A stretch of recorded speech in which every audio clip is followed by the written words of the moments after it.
Now then, pet owners could soon be able to take their animals abroad with them without having to put them into kennels on their return to Britain. The government plans to introduce pet passports for animals from the EU and other rabies-free countries. Proposals to be announced next week are being hailed as more effective and more humane than quarantine.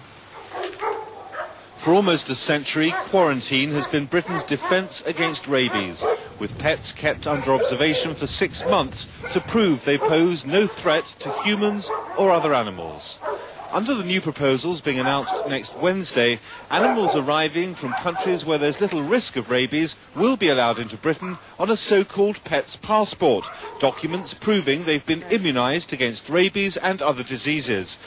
Animals could have microchip implants which can be electronically monitored, and they may have to take a blood test.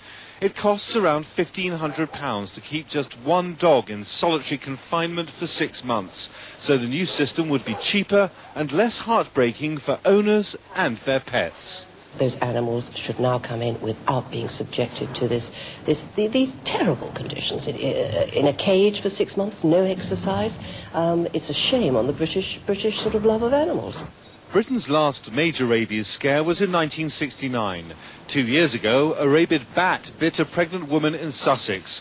The change, which is being supported by the RSPCA, will also be welcomed by pet owners like former Hong Kong Governor Chris Patten, who's complained about the problems he's had bringing his family's pet dogs home to Britain. Before changing the law, the government will discuss its proposals with dog and cat breeders, animal welfare organisations, farmers and vets.